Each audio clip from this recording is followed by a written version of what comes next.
All right, Judy and Charles, it is now time for you to go to bed. But before you go to bed, I'm going to read you a story. It's called The Slightly Irregular Fire Engine. Or The Hithering Thithering Gin. It begins in the following way. One morning in a recent year, a year not too long ago, the year 1887 to be precise, a young girl named Matilda awoke, stretched, yawned, scratched, and got out of bed. "What shall I do this morning?" she asked herself. "I think I shall go hooping. This looks like good hooping weather." And see, there's a picture of Matilda holding a hoop and a line of type which says, "Slender wastedness, corseted divinities with waspish affinities, worrying, flurrying." When she went out into the backyard, hoop in hand, she was amazed to discover that a mysterious Chinese house, only 6 feet high, had grown there overnight. And there's the house. It's sort of a pagoda with 2 little boys looking in it, and a line of type which says, "Suburban Disturbance."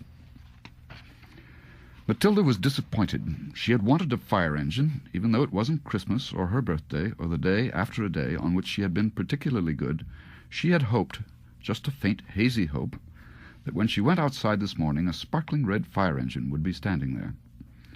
"Well, a mysterious Chinese house is better than nothing," she said to herself. "I suppose I'd better go inside and see what strange things happen to me there. Of course, this house is rather small. I'm not even sure I can get inside the door." At these words, the mysterious Chinese house began to grow and grow. It grew and grew until it was 9 feet tall and sprouted a Chinese weather vane on top. And there was plenty of room to go through the door. Plenty of room to go through the door now, Matilda reflected. There's absolutely nothing to prevent me from going inside. Nothing except those strange noises I hear there. From inside the Chinese house came strange noises indeed. Growls, howls, the whispering of elephants, the trumpeting of gin. "I'm not scared," Matilda said. "Very few people are as brave as me." And she walked through the door. And you see there's a picture of the house. It's grown. And there's a little box with flower border which says, "Hydrate of chloral, gentle, quiet, balm of peace to nervous spirits."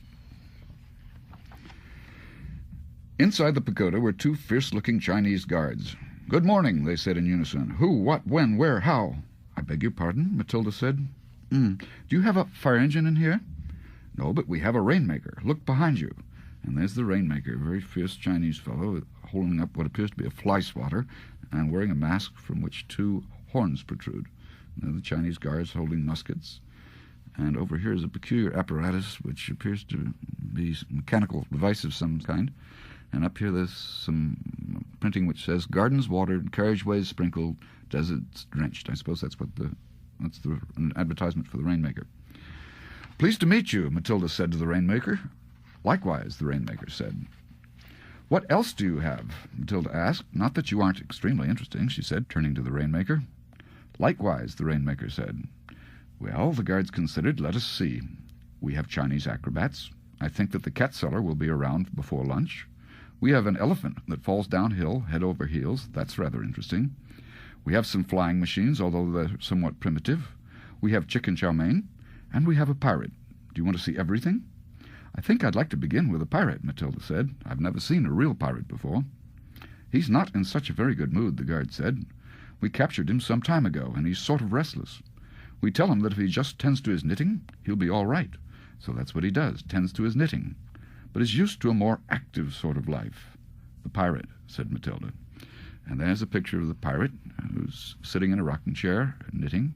He's got a big plumed hat, fierce beard, and an empty scabbard slung from his belt. And the legend here says, "Buried Jewels, Oceanic Dredging Company." "No interviews," the pirate cried. "Especially no interviews granted to little girls." Then, without dropping a stitch, he began, "The sea was dark, dark, dark, dark. We were 42 days out of Port-au-Prince with a cargo of plundered chickens, plundered eggs, plundered silk stockings, and other plunder." And there on the next page is a picture of a sailing ship in a violent storm. "A terrible storm arose," said the pirate, "and a lady we had on board, a plundered lady, turned absolutely scarlet." And there's a picture of the lady, and it's in red. She's turned absolutely scarlet. "Turn back," she said to the captain. "Turn back, or we are lost." "Turn back," the captain swore. "God rot me, madam, if in this wind I can turn any way at all." But we turned back, and the first crack out of the box we were overcome by a Chinese junk. 88 guns, all of the latest make. That is why, the pirate said, you see me sitting here, knitting. I like your beard, Matilda said. It's a good beard, the pirate said. I knitted it myself. I have them in 4 different colors, brown, brown, brown, and brown. Matilda looked over her shoulder. Do you get a sort of watched feeling? And there behind them is a gigantic jinn regarding them. He's about 17 times as big as they are. There's a legend in the picture which says, Wanderings of a Pilgrim. And here, on the other side of the page, there's a large, it's a large vase of some kind, or jar. Just a jinn, the pirate said. He lives in that jar there. Can I meet him? No, the pirate answered. Come along. A special jinn will show you around. He's the official guide. And here is another very fancy jar with a small, fat Chinese jinn standing on top of it. And the legend here is Amusing Lectures, Wanderings Among Barbarians.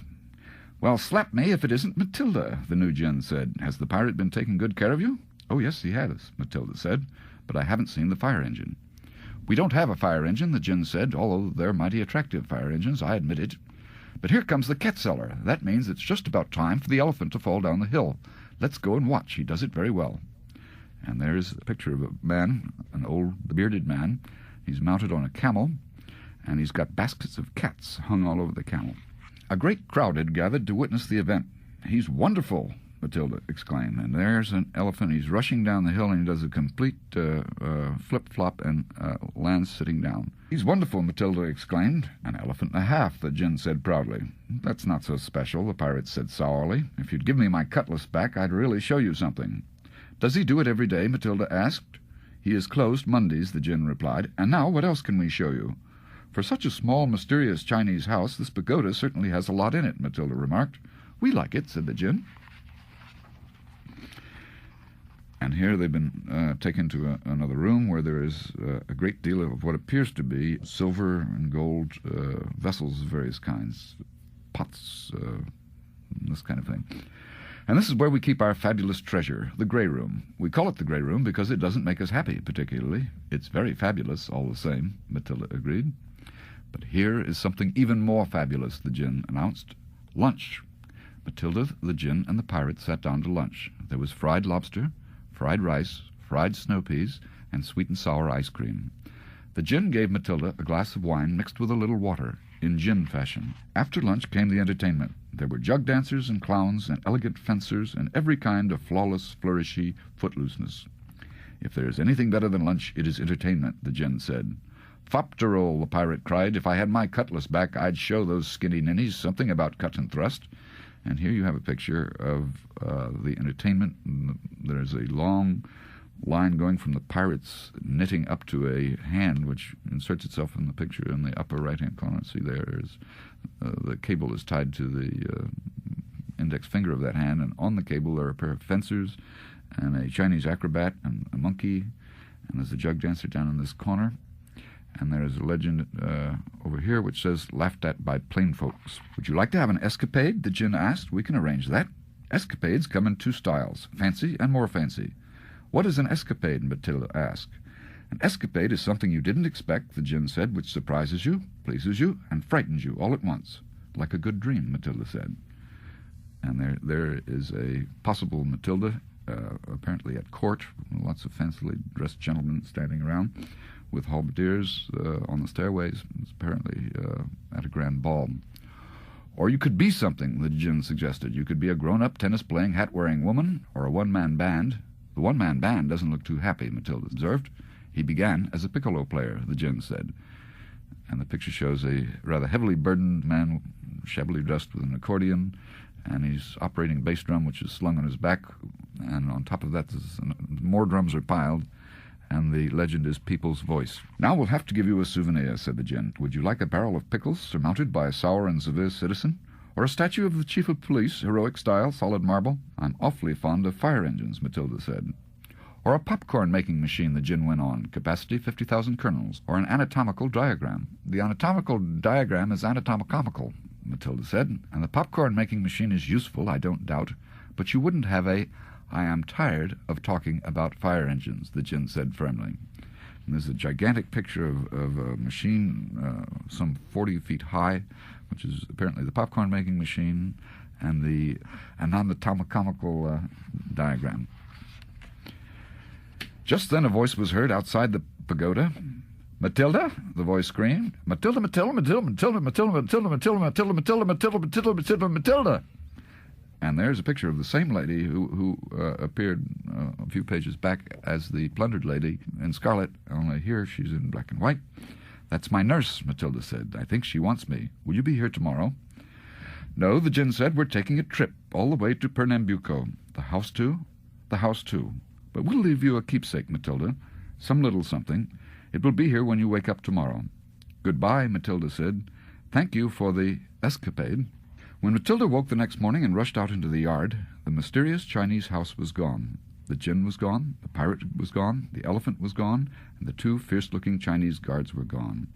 But standing where the Chinese house had been was a magnificent new fire engine, a real Silsby. But instead of being sparkling red, it was bright green. The djinn must not know too much about fire engines, Matilda thought, but green is a beautiful color too, and there's the fire engine. And it is a bright green.